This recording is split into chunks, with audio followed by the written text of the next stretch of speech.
Então aqui nos dá a ideia do que acontece quando esse óleo vegetal ou esse ácido graxo presente no óleo vegetal acontece quando ele é hidrogenado, certo? Ou seja, o que acontece aqui? Aquelas duplas ligações cis, certo? Em formato de C, o que vai acontecer? Hidrogênio entra aqui. Então, mais hidrogênio, H2 aí, vai fazer o quê? Com que essa estrutura se torne o quê? Uma estrutura saturada, tá? E nessa hidrogenação pode acontecer também de algumas gorduras, ao invés de incorporar esse hidrogênio. Como assim, professor, incorporar esse hidrogênio? Olha, aqui se você for contar, só tem um hidrogênio aqui, certo? Um hidrogênio aqui e outro hidrogênio aqui, desse lado. Aqui não, vai ter o quê? Dois hidrogênios. O que aconteceu aí? O hidrogênio do processo entrou na cadeia, certo? Entrou na cadeia. Então essa gordura hidrogenou, vamos dizer assim. Só que essa hidrogenação ela pode acontecer e ela pode ser reversível. Ao invés de criar uma estrutura saturada, ela pode criar uma estrutura com dupla ligação, só que dupla ligação trans. Tá? Então esse processo de hidrogenação dos óleos vegetais levam ao quê? É isso que compara, que é mostrado aqui na figura. Se você reparar no óleo vegetal original, você não tem nenhum ácido graxo trans, nenhum. Tá vendo? Todos são cis, ou saturados, somente saturados. O que acontece com o processo de hidrogenação? Começa a surgir uma quantidade muito grande de gordura trans. Por isso, pelo que eu expliquei aqui. Tá vendo? E diminui muito a quantidade de gordura cis. Olha quanto diminuiu. Algo que aumentou demais, tá vendo? E apareceu outros e outros também. E diminuiu outro tipo de gordura. Tá? Então esse processo faz com que essa gordura hidrogenada, certo? A partir de óleos vegetais, parcialmente ou totalmente hidrogenado, produza essas gorduras trans. E isso que vai levar ao aumento de colesterol e outros problemas aí. Tá bom? Outra classe, né, a terceira classe de lipídios são os fosfolipídios. Esse nomezinho aí você deve ter ouvido muito nas aulas de biologia, quando se falou sobre células, tá? No estudo das células. Então, por que é fosfolipídios? Tá?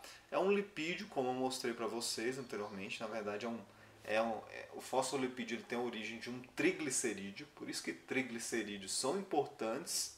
Tá? Eles são muito importantes para a nossa saúde. A gente tem que ter esses componentes. Para quê? Para a formação desses fosfolipídios. O que acontece aí? Ó? Um triglicerídeo, como mostrado lá nos primeiros slides, ele vai reagir, parte desse triglicerídeo, tá? Uma parte dele vai reagir com o fosfato, formando o quê? Esse composto conhecido como fosfolipídio. Onde essa cabeça, né, ela vai ser o quê? Hidrofílica. Por que ela vai se tornar hidrofílica? Porque essa parte do fosfato aqui, ó, ela interage muito bem com a água. Ó. Você tem oxigênio aqui e você tem uma carga negativa aqui, certo? Então isso aqui interage muito bem com a água.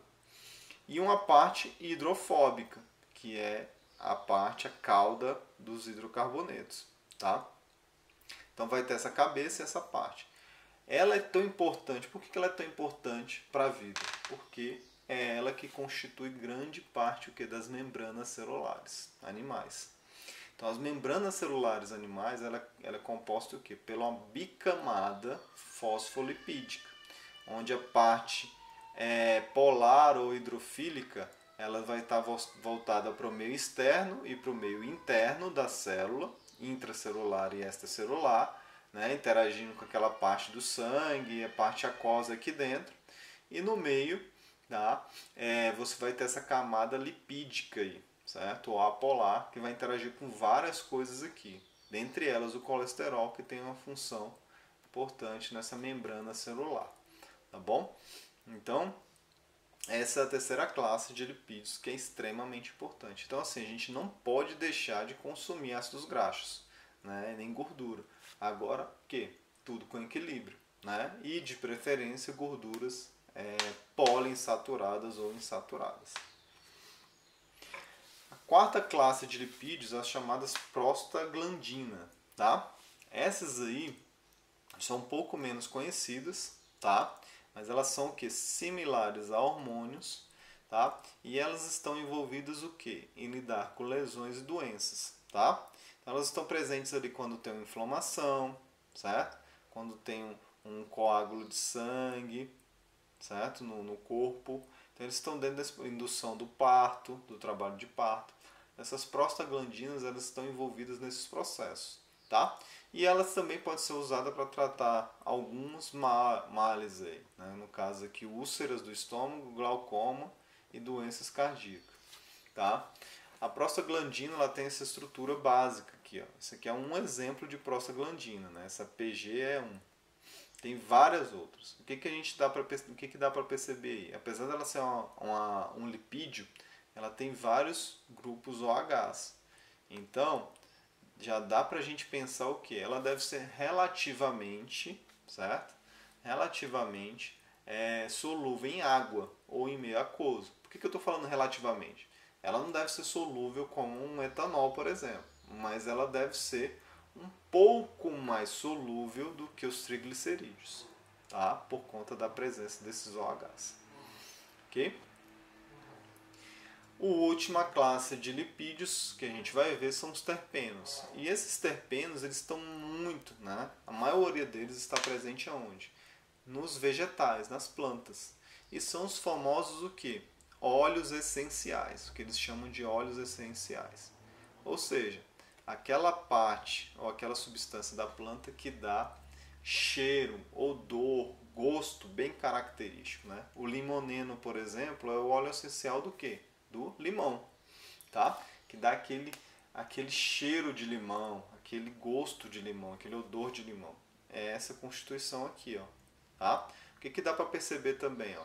Extremamente apolar. Isso aqui é um hidrocarboneto, tá? Todos aqui são hidrocarbonetos, tá? Só tem carbono e hidrogênio na sua constituição. Então são o que? Lipossolúveis, por isso que eles estão dentro dos lipídios, tá? Lipossolúveis. Interage muito pouco com a água. Tanto que para a gente extrair, tá, esses compostos, a gente tem que utilizar dissolventes hidrofóbicos, tá? Para a extração disso aqui de plantas.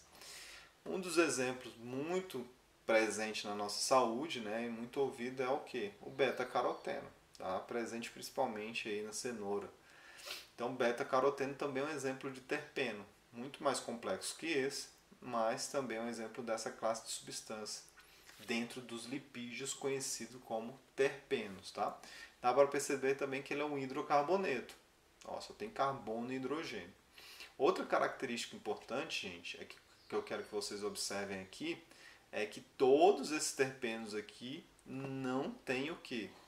Não tem aquele anel aromático, tá? Não tem anel aromático.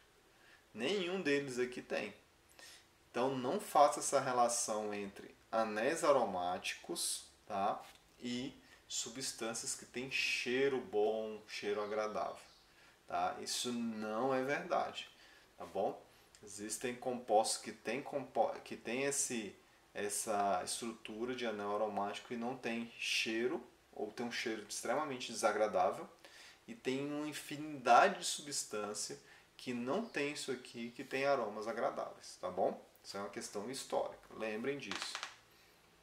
Então por hoje é só, gente. Obrigado.